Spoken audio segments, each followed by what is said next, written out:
सूरज ना बन पाए तो बन के दीपक जलता चल। फूल मिले या अंगारे सच की राहों पर चलता चल। प्यार दिलों को देता है, अश्कों को दामन देता है। जीना उसका जीना है जो औरों को जीवन देता है। मधुबन खुशबू देता है, सागर सावन देता है। जीना उसका जीना है जो औरों को जीवन देता है। चलती है लहरा के पवन के साथ सभी की चलती रहे। लोगों ने त्याग दिए जीवन के प्रीत दिलों में पलती रहे। दिल वो दिल है जो औरों को अपनी धड़कन देता है। जीना उसका जीना है जो औरों को जीवन देता है। सृष्टि एक समंदर है प्रकंपनों का। जो कुछ इसमें हो रहा है, एक घटना दूसरी घटना को प्रभावित कर रही है। इस सृष्टि नाटक में कोई भी घटना आइसोलेटेड अलग थलग नहीं हो रही है। हर चीज एक दूसरे से जुड़ी हुई है, इंटरकनेक्टेड, इंटर रिलेटेड। सारी घटनाएं एक दूसरे से, केवल इतना ही नहीं, वर्तमान अतीत से जुड़ा है, भविष्य वर्तमान से जुड़ा है। सब कुछ एक दूसरे से जुड़ा हुआ है। एक व्यक्ति दूसरे व्यक्ति है, दूसरी आत्मा है, एक मन दूसरे मन से जुड़ा हुआ है। लोगों ने क्यों परिकल्पना की थी कभी, द यूनिवर्सल माइंड। एक ही मन है, बहुत सारे मन नहीं, और इन सब मन के जुड़ाव से ये सृष्टि चल रही। तो एक मन में यदि हल होती है तो उसका यदि एक प्रेम का बीज अंकुरित होगा तो उसका प्रभाव भी दूसरे मन पर पड़ेगा। अगर मन में घृणा उत्पन्न होती है तो उसका प्रभाव भी दूसरे मन पर पड़ेगा। और यदि कईयों के मन में प्रेम अंकुरित होता है तो वो प्रेम विस्तीर्ण होगा, वो प्रेम फैले, विकीर्ण होगा। Story number 1। साई बाबा के पास आया और कहने लगा, बाबा जब मैं मधुबन में आता हूँ योग बहुत अच्छा लगता है। मैं सेंटर पर जाता हूँ तो मेरी स्थिति बहुत अच्छी रहती है, पर जैसे ही अपने कर्म क्षेत्र पर जाता हूँ और जैसे ही संसार के अज्ञानी अनजान आत्माओं के संपर्क में आता हूँ, मेरी स्थिति हिलने लगती है। जब तक आध्यात्मिक वातावरण में हूं तब तक ठीक हूं। जैसे ही ऑफिस गया, जैसे ही संसार के वातावरण में प्रवेश किया, सब हिलने लगता है। फिर कुछ भी नहीं रहता है, न याद रहती है। कितना अभ्यास करता हूं मैं, मास्टर सर्वशक्तिवान हूं, आत्मा हूं, आत्मा रहती है ना परमात्मा, कुछ नहीं रहता। क्या करूं? बाबा ने कहा एक काम करो, अगरबत्ती का पैकेट है तुम्हारे पास तो उसको अपनी जेब में डाल दो, और जब काम पर जाओ तो अगरबत्ती का पैकेट लेके जाना ऑफिस में। और जैसे ही तुम्हें लगे कि बाहर का वातावरण और बाहर के लोग तुम पर हावी हो रहे, एक अगरबत्ती निकालना, उसको जलाना और सामने रख देना और उससे बातें करना कि ये अगरबत्ती तुम हो, रचना, मनुष्य ने तुमको रचा है। अगरबत्ती तुम तो कभी नहीं कहती कि क्या करूं, इतनी दुर्गंध है, कैसे फैलाऊं खुशबू, मैं इतनी दुबली पतली और दुर्गंध इतना मोटा ताजा। बाबा ने क्या कहा, बाबा ने कहा तुमको अगरबत्ती इतनी भी अकल नहीं है, जो तुम्हारी रचना है। अगर अगरबत्ती ये काम कर सकती है तो तुम क्यों नहीं कर सकते? संसार का वातावरण चाहे कितना भी निगेटिव, नकारात्मक, घृणा से और नफरत से और विकारों से क्यों ना भरा हो, ये वो प्रेम तुम में है। यदि वो आत्मिक स्थिति में तुम स्थित हो तो तुम भी इस अगरबत्ती जैसे खुशबू फैलाओगे। मन खुशबू देता है। मधुबन अर्थात कोई इमारत नहीं, मधुबन अर्थात कोई स्थान का नाम मधुबन नहीं है। मधुबन कोई एक भौगोलिक व्यवस्था नहीं है। ये मधुबन यहां से वहां तक, ऐसे मधुबन कहते हैं। मधुबन की जियोग्राफिकल डेफिनेशन नहीं है मात्र।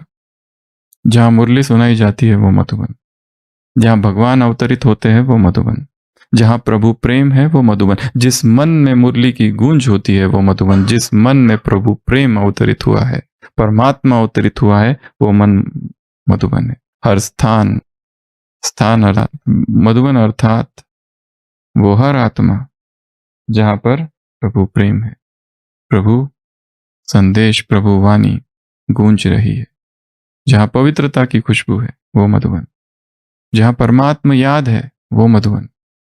चलते फिरते मधुबन बन जाओ, mobile Madhuban. Moral of the story, अगरबत्ती बनो। और बदबू का क्या करेंगे? कंप्लेंट। बदबू का क्या करेंगे? कहने में कितना जोश है, बदबू को और पावर कर देंगे। चाहे बदबू कितनी ही शक्तिशाली क्यों ना हो, खुशबू से शक्तिशाली नहीं। संसार का वातावरण, वायुमंडल, विरोधी आत्माएं, निगेटिविटी चाहे ऊपर से दिख रही है बहुत शक्तिशाली है, परंतु पॉजिटिविटी से शक्तिशाली और कुछ भी नहीं। केवल हमें विश्वास कम है अपनी पॉजिटिविटी में। इसलिए घर के वो लोग जो ज्ञान में नहीं चलते, घर के वो लोग जो इस ज्ञान को नहीं मानते, या वो लोग जिनके स्वभाव संस्कार बहुत कड़े हैं और निगेटिव है, उनके सामने जाते ही हम क्या हो जाते? शक्तिहीन।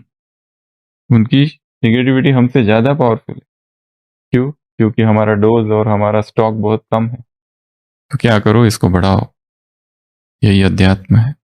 अध्यात्म अर्थात आत्मिक शक्तियों से, परमात्मा शक्तियों से आत्मा को भरना, स्पिरिचुअल पावर्स।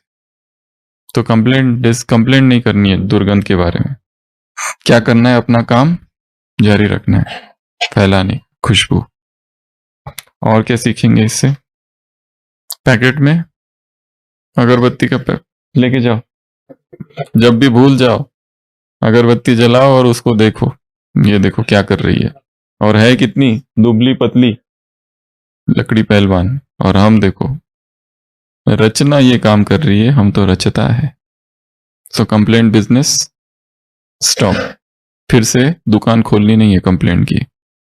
कंप्लेंट की दुकान आज से बंद। कोई कोई फिर भी खोलते 10 मिनट के लिए। थोड़ी कमाई हो जाए, 10 मिनट ही क्यों ना। आधा शटर खोल खोल के रखता है, कोई आ ही जाए।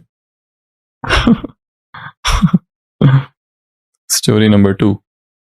दादी हमेशा कहती है, जब हम छोटे थे तो बाबा ने हमको ऐसे पाला वैसे पाला। हम जहां से आई थी वो घर भी इतने अमीर घर से हम आई थी कि हमने हमारे एक एक काम के लिए एक एक नौकर रहता था। और जब यज्ञ में आए, जो हमने इतिहास में देखा, आज का भट्टी दिन कौन सा है? 78। तो बहुत ज्यादा विस्तार से सब कुछ हमने देखा है कि कैसे वो सब छोटे छोटे बच्चे, कन्याएं आई, और सब कैसे फिर कराची पहुंचे, और फिर कैसे सब ने सब काम किए। तो एक बार गुलजार दादी कहती है कि बाबा ने हम छोटी बच्चियों को कहा कि बच्चियां जाओ, तुम अपना जूता खुद सिलाओ। तो हमने बाबा से कहा, जूता सिलाई? और वो चमड़े का, वो कितना जाड़ा होता है और हमारे हाथ बहुत कोमल है। बाबा ये काम तो भाइयों का है, बहनों का काम थोड़ी ना है, ये हम थोड़ी ना करेंगे, हम कोमल है, हमारे हाथ बहुत कोमल है, हम ये काम नहीं कर सकते। हमारे सुई हमारे उंगली को लग गई तो हमको नुकसान हो सकता है। तो बाबा ने कहा, अच्छा ये बताओ, तुमने जन्म कितने लिए है? 84। क्या सारे 84 जन्मों में तुम स्त्री थी या पुरुष थी, नारी थी या नर थी? तो सबने कहा, हम नर भी थे और नारी भी थी। अर्थात आत्मा में दोनों ही प्रकार के संस्कार है, स्त्री के भी और पुरुष के भी। इसके लिए जो भी कार्य करो, ये समझो मैं चतुर्भुज हूं। कौन हूं? चतुर्भुज हूं। नारी समझोगे तो नारीपन आएगा और कोमलता आएगी। ऐसा कोई कार्य नहीं जो मैं नहीं कर सकता। नारी के भी संस्कार है, पुरुष के भी संस्कार। मैं कौन हूं? चतुर्भुज। यहां 2 हाथ लगा लेना है, काम भी थोड़ा फास्ट होगा।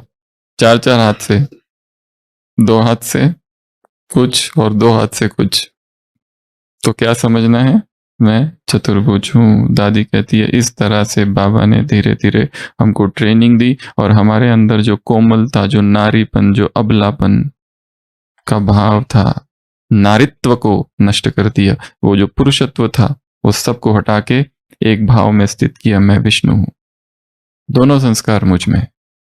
केवल नारी समझोगे तो कोमलता आएगी, पुरुष समझोगे तो अहंकार आएगा, पुरुषत्व, पौरुष का अहंकार। और नारी समझोगे तो मैं अपना नारी, मैं कुछ नहीं कर सकती, मैं कैसे करूं, मैं बेचारी, असहाय, कमसीन, दुखियारी। Woman thy name is frailty. Shakespeare अपनी कविता में कहता है, हे स्त्री तेरा नाम है कमजोरी। इस सिद्धांत को उखाड़ के फेंक देना। द्वारम किमेकम नरकस्य नारी। शंकराचार्य ने कहा है, नरक का द्वार यदि कुछ है और कोई है तो नारी। और भगवान क्या कहता है, स्वर्ग का द्वार खोलने वाली है। और भगवान क्या कहता है, जिसको सारी दुनिया ने ठोकर लगाई उसको आकर बाप ने क्या कर दिया, ठाकुर बना दिया। तो नारी नहीं समझना है, मैं शिव शक्ति समझ, मैं चतुर्भुज हूं, असंभव कुछ भी नहीं है मेरे लिए। और स्त्री होने का तो कारण ही नहीं देना है कोई कार्य के लिए, ये मैं नहीं कर सकती क्योंकि मैं बहन हूं, स्त्री हूं। और पुरुषों के लिए क्या, फिर ये बहनों का काम है, हम नहीं करेंगे। कल भी हमने देखा था, सारे कार्य, सारी सेवाएं यज्ञ की है, सारी सेवाएं बाबा की है, कोई भी कार्य छोटा नहीं है। तो मॉरल ऑफ द स्टोरी, चतुर्भुज हूं, शिव शक्ति हूं, ऑलराउंडर हूं, फरिश्ता हूं। स्टोरी नंबर 3, लक्ष्मण भाई थे, अभी भी शरीर छोड़ा 2017 में कुरुक्षेत्र। वो टीचर थे, तो बाबा को उन्होंने एक बार खत लिख के बताया, बाबा अभी मेरी ट्रांसफ़र हो गई है, तो जहाँ मैं रहता हूँ वहाँ पे खाना ठंडा खाना पड़ता है, खाना गर्म नहीं मिलता। बाबा ने उत्तर लिखा, कोई बात नहीं बच्चे, पेट में जाके खाना ठंडा ही हो जाता है वैसे भी। क्या कहा, पेट में जाके खाना ठंडा ही हो जाता है। Heat is the enemy of nutrition. Heat क्या है, न्यूट्रिशन का दुश्मन। तो भाई जी ने लिखा, इसका मेरे पर बड़ा तुरंत गहरा प्रभाव पड़ गया। मैं तो सोचा ही नहीं था बाबा ऐसे भी बोल सकते। मॉरल ऑफ द स्टोरी, संतुष्टता। और moral of the story, adjustment. और moral of the story, complaint नहीं करना है, जैसा है वैसे खा लेना। और moral of the story, acceptance. जैसे ही किसी चीज को पकाया जाता है सत्व तत्व नष्ट हो जाते हैं, उसके प्रोटीन्स, उसके एंजाइम्स, उसके विटामिन्स अपना स्वरूप बदल देते हैं। एक दूसरा, जैसे ही किसी चीज को पकाया जाता है उसमें एडिक्शन निर्माण हो जाता है, फिर वही चाहिए। जैसे ही किसी चीज को पकाया जाता है ओवर ईटिंग होता है हमेशा। जो कच्चा है उसको आप ओवर ईटिंग नहीं कर सकते। जैसे ही किसी चीज को पकाया जाता है, पॉइंट नंबर 4, तृप्ति नहीं होती है, कितना भी खाओ तो तृप्ति नहीं होती है। पॉइंट नंबर 5, एसिडिक बन जाता है। हमारा शरीर क्षार तत्व से बना है, अम्ल तत्व से नहीं, एसिडिक नहीं। इसके लिए अल्कलाइन डाइट। पॉइंट नंबर 6, जो भी पकाया जाता है म्यूकस फॉर्मिंग हो जाता है। हमारे शरीर को चाहिए म्यूकस लेस डाइट, जो जैसा है, जैसा प्रकृति ने दिया है, प्राकृतिक। जैसे ही चीज पकाई जाती है उससे जितनी ऊर्जा प्राप्त होती है और जो नेचुरल रूप में उससे ऊर्जा प्राप्त होती है वो हमेशा ज्यादा होती है। जैसे ही किसी चीज को पकाया जाता है और खाया जाता है, शरीर में एक सुस्ती, प्रमाद, निद्रा और आलस और जड़ता आ जाती है। और जैसे ही जो नेचुरल रूप में खाया जाता है, अपक्व आहार, रॉ डाइट, उसमें शरीर में ऊर्जा दौड़ने लगती है। जो ही चीज पकाई जाती है वो खाने के बाद नींद आने चालू हो जाती है। जैसे ही रॉ पर रहते हैं ऊर्जा लेवल बढ़ जाती है। पका हुआ भोजन बनाने के लिए बर्तनों की ज्यादा आवश्यकता है, गैस की आवश्यकता है, कितनी सारी चीजों की आवश्यकता है। The concept of fireless kitchen. जहां फायरलेस किचन है वहां पे दवाइयां घर में नहीं होगी। जहां आग जलती है वहां दवाइयां भी होती है, बीमारियां होती है। जितनी बीमारियां संसार में है, मुख्य एक कारण है पका हुआ आहार, कुक्ड फूड।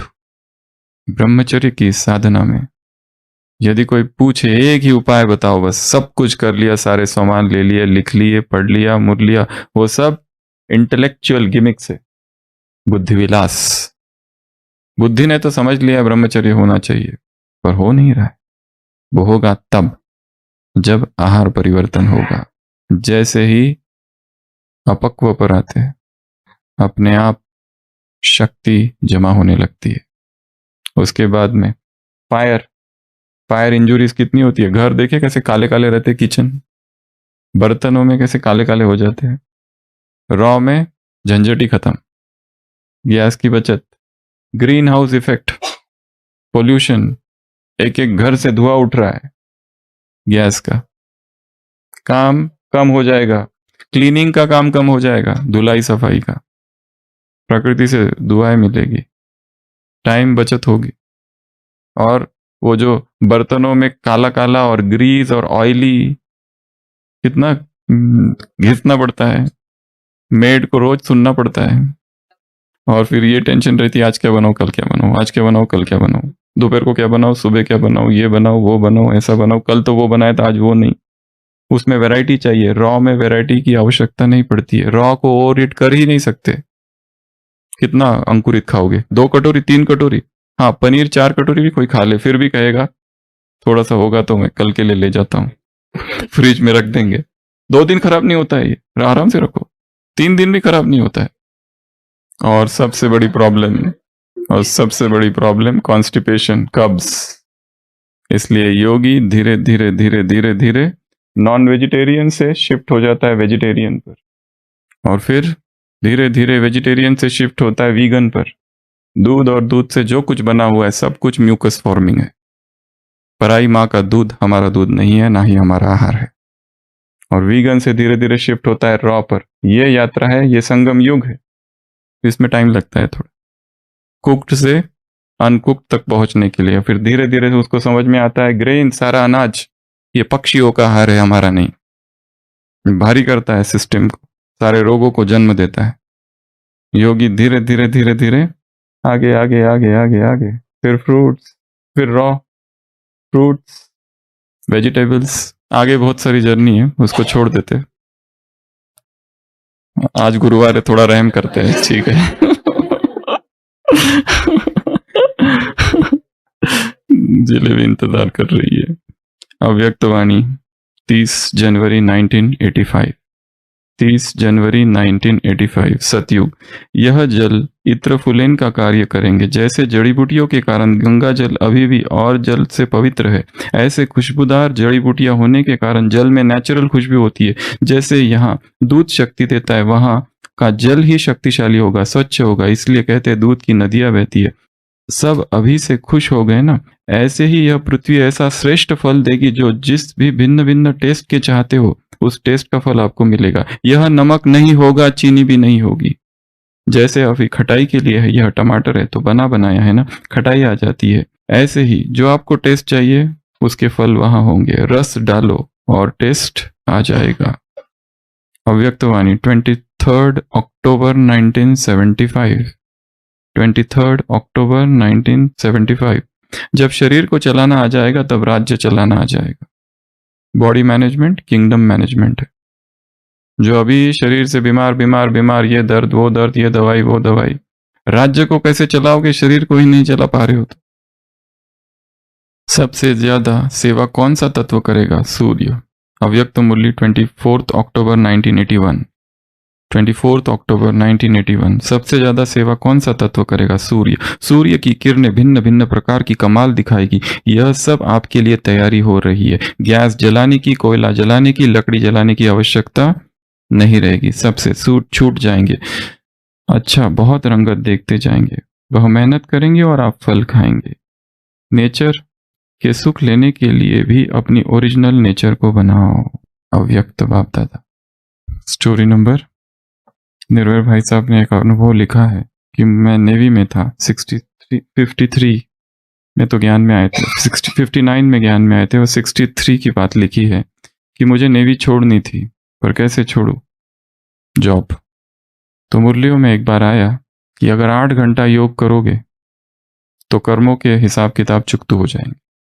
तो उन्होंने लिखा कि मैंने 8 घंटा योग चालू किया, सुबह 8 से 12 और 4 से 8 शाम को, हर दिन, डेली।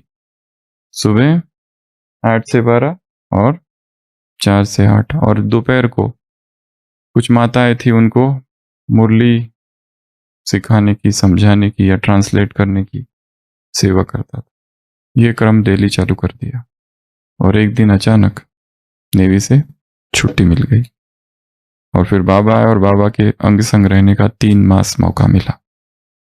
जिस किसी के साथ भी हिसाब किताब है, उसको चुप करने की विधि क्या है?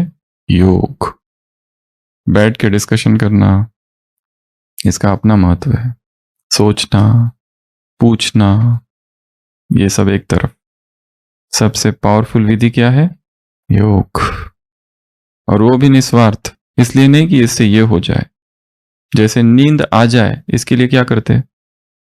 नींद आ जाए, उसके लिए जितने भी प्रयत्न किए जाते हैं, सारे ही बाधा बन जाते हैं नींद आने में। नींद कब आती है? जब सारे प्रयत्न छोड़ दिए जाते हैं। किताब है अंग्रेजी में, इंग्लिश में एक, यू मस्ट रिलैक्स। ये मस्ट शब्द ही प्रॉब्लमेटिक है। ये जो मस्ट है ना, यही तो रिलैक्स होने नहीं देता। जो करने जा रहे हैं वो प्रयत्न ही बाधा है। अटेंशन का भी टेंशन हो जाता है। तो नेचुरल हो। योग इसलिए नहीं कि हमें वो करना है, वो करना है। योग इसलिए नहीं कि ये भाई बाबा इसकी ट्रांसफर कर दो जल्दी से जल्दी। बाबा इसकी बुद्धि का फटाफट टाला खोल, आज मैं 8 घंटा योग करता हूँ। एक बहन आई थी इधर, डॉक्टर बहन, तो उसका पति बहुत असहयोगी, विघ्न डालने वाला। तो यहाँ जब आई, उसने बहुत योग लगाए, बहुत योग लगाया बाबा से, बाबा मेरे पति की बुद्धि का ताला खोल दो, ताला खोल दो, ये कर दो, उसको ऐसा कर दो, और उसको वैसा कर दो, उसका वैसा कर दो। यहाँ से जब पहुंची रेलवे स्टेशन, वो वहीं था, वहीं से झगड़ा चालू हो गया। ये भी कोई कम थोड़ी है। योग अपनी तरफ, झगड़ा जब आता है तब हार थोड़ी ना मानेंगे हम। हमारे साथ ज्ञान योग है, तुम अज्ञानी मूर्ख, हमको सिखाते हो क्या करना है। योग, परंतु योग क्या बन जाए? नेचुरल, हमारा स्वभाव, हमारा नेचर, संस्कार बन जाए। योग कल भी कहा था, योग चालू कब होता है? बाबा के कमरे से निकलने के बाद। योग चालू कब होता है? 4:45, 4:45 के बाद। योग चालू कब होता है? 7:30 के बाद। ये टाइम है। योग कब है? जब घूम रहे, चल रहे, फिर रहे, खा रहे, नहा रहे, उस समय योग। गेट, क्लास पूरी होने के बाद गेट के बाहर से चालू होता है रियल ज्ञान योग। तो योग को बढ़ाना है, योग की परसेंटेज, योग का चार्ट। एकांत में कितना देर हम बैठ सकते हैं और चुपचाप बिना कुछ किए, कुछ ना कुछ करने की इच्छा होती है। कुछ करूं, कुछ पढ़ूं, कुछ देखूं, किधर देखूं, किससे बात करूं। कुछ करने से ही तो गड़बड़ हुई है। Story number 5। बाबा बहुत हाजिर जवाब थे। एक बार किसी भाई ने बाबा से पूछा, बाबा आप कहते हो आत्मा अंगुष्ठाकार है, उस समय अंगुष्ठाकार, वो तो बाद में एक दिन बोल दिया 63 में कि it is point of light, तब तक तो अंगुष्ठाकार। तो बाबा ये जो चीटी होती है उसकी आत्मा कितनी बड़ी होती है? बाबा ने कहा चीटी के अंगूठे इतनी। चीटी की आत्मा कितनी होती है? चीटी के अंगूठे कितनी। तो बाबा बहुत हाजिर जवाब थे। उसी के साथ बाबा सबको पहाड़ों पर ले जाते थे और वहां पर अपने लौकिक जीवन की बातें बताते थे, और कहते थे कि जब लौकिक में दादा लेखराज अपने लौकिक बच्चों को तीर्थ स्थान पर ले जाते थे और उनके हाथों में पैसे देते थे और कहते थे जाओ जाकर दान करो, 500 रुपए की नोट, 500 रुपए की नोट। और जो पैसे बचा के लाता था उसको बाबा कहते थे ये कंजूस है। और बाबा की एक आदत थी गुप्त दान की। गंगा स्नान करते थे और स्नान करते करते ही अपनी हीरे की अंगूठी निकालकर पानी में डाल देते थे, किसी को पता भी ना चले। गुप्त दान, स्नान करते करते ही हीरे की अंगूठी बहा देते थे। तो एक भाई ने बाबा के जीवन के ये किस्से सुनाए हैं, तो कि बाबा बहुत हाजिर जवाब थे, कुछ भी पूछो तो तुरंत उत्तर जैसे बाबा के पास रहता ही था। सेंस ऑफ ह्यूमर, बहुत स्ट्रॉन्ग सेंस। एक होता है किसी ने पूछा मैं सोच के बताता हूं, एक होता है तुरंत उत्तर दे देना। तो ये एक बहुत बड़ी कला है, महारत है। तो इस सेंस को भी डेवलप करना है, कॉमन सेंस, वेरी अनकॉमन। और दूसरी बात इसी से जुड़ी हुई, दान। स्वभाव कैसा हो देने का, गुप्त वो भी, इस हाथ को भी ना पता चले इस हाथ ने दिया है करके। और अपने दान का ढिंडोरा नहीं पीटना है। हॉस्पिटल में लिखा रहता है हर वार्ड के ऊपर, ये किसने दिया, डोनेटेड बाय। पहले भी सुनाया था, बिरला, बिरला पता है ना, बिरला ने शरीर छोड़ा, भगवान के पास पहुंचा। भगवान ने कहा क्या किया, उसने कहा मंदिर बनाया। क्या किए, मंदिर। किसके मंदिर बनाए, लक्ष्मी नारायण के। नाम किसका दिया, बिरला टेम्पल्स। हिसाब वही पूरा हो रहा है। पुण्य अपने अपनी सेवाओं को निस्वार्थ कर देना, निष्काम कर देना। सेवाएं करो और भूल जाओ, मदद करो और भूल जाओ। उसका हिसाब किताब नहीं लिख के रखना है, हमने इतने पुण्य किए, हमने उतने पाप किए, ये किए। पाप ठीक है, पाप रखो तो भी ठीक है, पुण्यों का तो नहीं रखो। एक अमीर आदमी पहुंचता है स्वर्ग के द्वार पर और डिमांड करता है मुझे स्वर्ग में एंट्री चाहिए। चित्रगुप्त कहता है रुको, क्या क्या किया बताओ। वो कहता है तुमने कोई दान किया, दान आज तक तो कोई किया नहीं। फिर याद आता है हाँ एक बार किया था, 10 रुपए दान किया था एक भिखारी को। You can recheck. चित्रगुप्त निकालता है, हाँ है, रिकॉर्ड में है, 10 रुपए दान किए। तो कहते आओ, कहते 1 मिनट। चित्रगुप्त अंदर इन कंसल्टेशन विथ यमराज वापस आता है, कहता है ये लो तुम्हारे 10 रुपए, जाओ नर्क। Go to hell. 10 रुपए के दान से इधर स्वर्ग चलने आए, निकलो पतली गली से। मैं ये करता हूं, मैं याऊं करता हूं, मैं त्यों करता हूं। मैं ये हूं, मैं वो हूं। तो दान कर देना और भूल जाना, अपने आप जमा हो जाएगा पुण्य। Story number 6। लक्ष्मण भाई थे, जैसे बताया वो पहले टीचर थे और अनुशासन के लिए उनको कुछ कुछ कहना पड़ता था स्टूडेंट के। और उनका एक फेवरेट था उल्लू के पट्टे। और जब ज्ञान में आए तो उनको लगा ये ज्ञानी के मुख से ऐसे शब्द अशोभनीय है, क्योंकि ज्ञानी के मुख से निकले हुए एक एक शब्द महावाक्य होने चाहिए। बाबा क्या करूं, पत्र लिखा कि मैं ऐसा कहता हूं उल्लू के पट्टे बच्चों को, और वो अनुशासन के लिए जरूरी है। तो बाबा का उत्तर आया, किसने कहा पट्टे नहीं कहो, कहो पर अल्लाह के पट्टे को। बस इतना चेंज कर दो। कहो पर क्या करो, चेंज कर दो, अल्लाह के पट्टे, इतना चेंज कर दो। अध्यात्म अर्थात परिवर्तन। शब्दों में तीव्र पुरुषार्थ की परिभाषा है परिवर्तन। Intense effort means transformation. छोटी छोटी चीजों को परिवर्तन कर दो, बस बहुत परिवर्तन आ जाए। छोटी छोटी चीज, 3 बार चूल्हा जलाते हो, अब 2 बार जलाओ, देखो क्या होता है। सुबह का नाश्ता वाला एटलीस्ट कुक्ड बंद, जूस, फ्रूट्स, वेजिटेबल, सलाद, अंकुरित, ये कर दो, कैसी ऊर्जा आती है। सुबह सुबह उठ के इतना ढेर सारा नाश्ता, क्या किया रात भर, क्या मेहनत की, सोए तो थे। 3 meals a day is an outdated concept. 3 बार भोजन करना अर्थात शरीर पर अत्याचार करना है। क्यों बीमार है सारी मनुष्य जाति, एक ही बीमारी है, कब्जी कब्जी कब्जी, पेट पेट पेट। Story number 7। बाबा के समय निर्वैर भाई, अपना ब्रिजमोहन भाई कई बार यहाँ आते थे उनके पेरेंट्स के साथ, और वो आम का सीजन था जैसे अभी है, और उनको आम बहुत पसंद थे। तो एक बार टेबल पर, डाइनिंग टेबल पर बैठे थे मम्मा पापा और उनकी माता जी, ब्रिजमोहन भाई सब बैठे थे। तो किसी का ध्यान नहीं था, तो ब्रिजमोहन भाई की माता जी ने टेबल के नीचे से एक आम ब्रिजमोहन भाई को दे दिया, क्योंकि बेटे को आम पसंद है। अपना आम, सबको आप अपने मिले है, फिर भी माँ होती है ना, मेरा भी मेरे बेटे को मिल जाए। तो बाबा ने देख लिया, और जब भोजन पूरा हुआ तो लच्छू बहन से कहा, लच्छू दादी से कहा, लच्छू बहन जाओ आम की वो जो टोकरी रखी है ना वो लेके आओ। और फिर ब्रिजमोहन भाई को कहा ये लीजिए आम।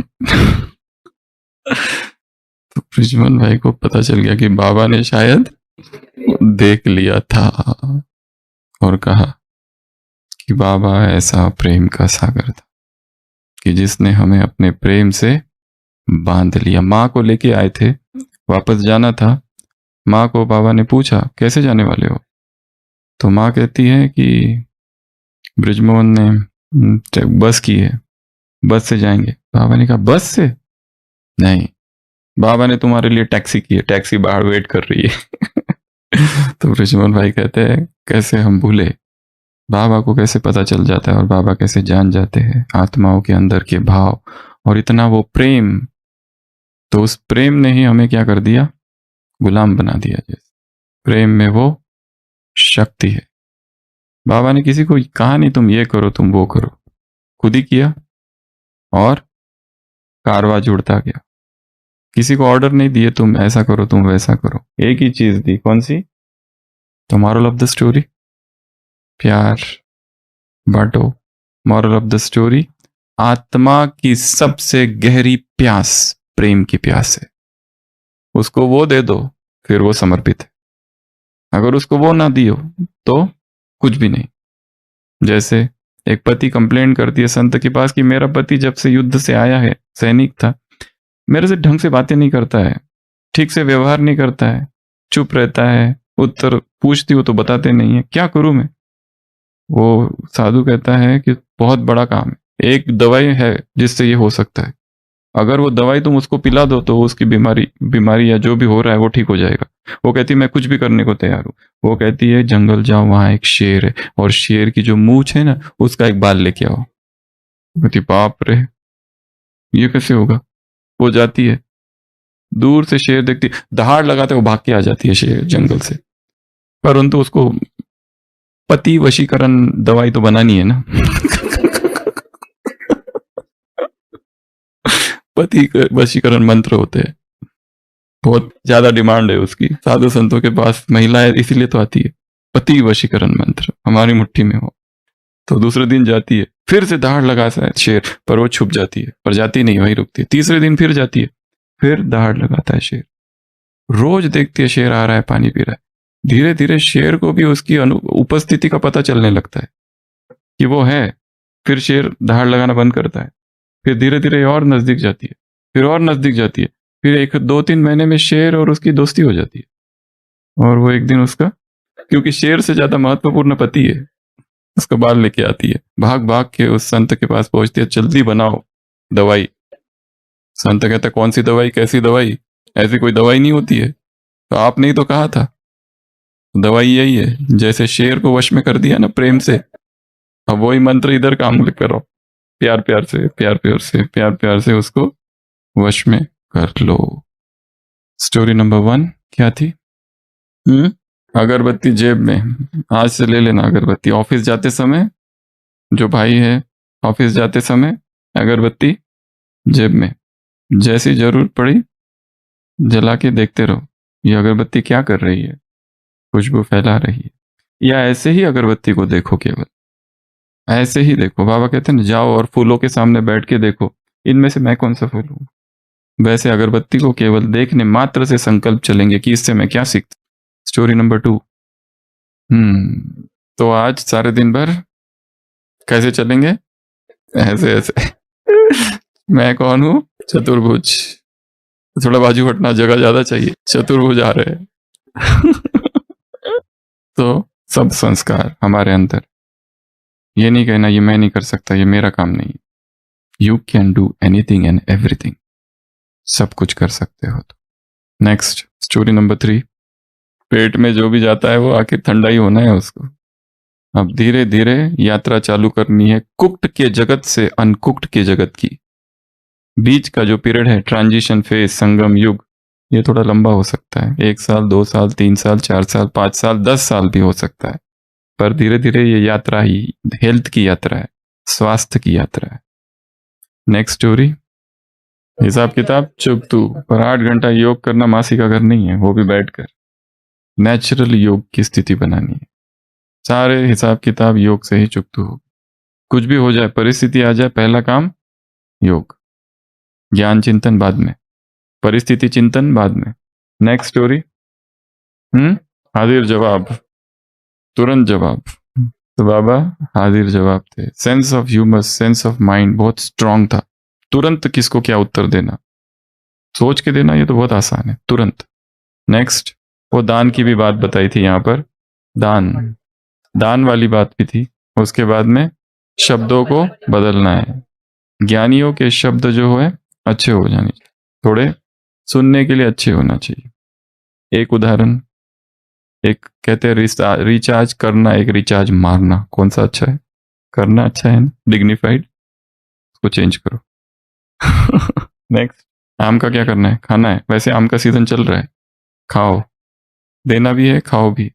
आम का सीजन आता है, सभी लोग आम खाते हैं और सबको आम कितना पसंद आता है। एक दिन आम का सीजन चला जाता है, कोई भी आम मिस नहीं करता। जो प्राकृतिक नेचुरल चीजें होती है वो मिस नहीं की जाती है। रोज गुलाब जामुन खाओ, ये 4 महीना, 4 महीने के बाद गुलाब जामुन बंद, फिर ढूंढना चालू करते गुलाब जामुन कहाँ है। जो प्राकृतिक है और जो पका हुआ है उसमें एडिक्शन है, जो प्राकृतिक है उसमें कोई एडिक्शन नहीं है। आम का सीजन चला जाता है, कोई भी मिस नहीं करता है, इतना सहज। फिर आम का सीजन आता है, फिर सब खाने लगते, जब चाहे लो, जब चाहे छोड़ो।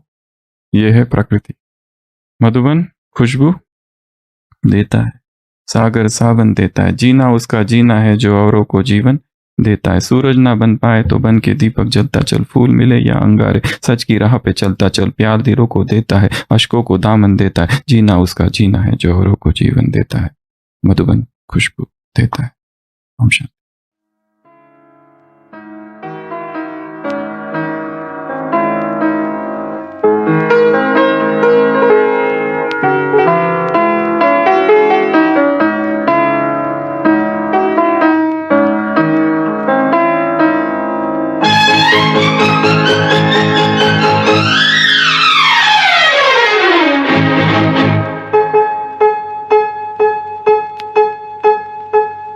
मधुबन खुशबू देता है, सागर सावन देता है। जीना उसका जीना है जो औरों को जीवन देता है। मधुबन खुशबू देता है।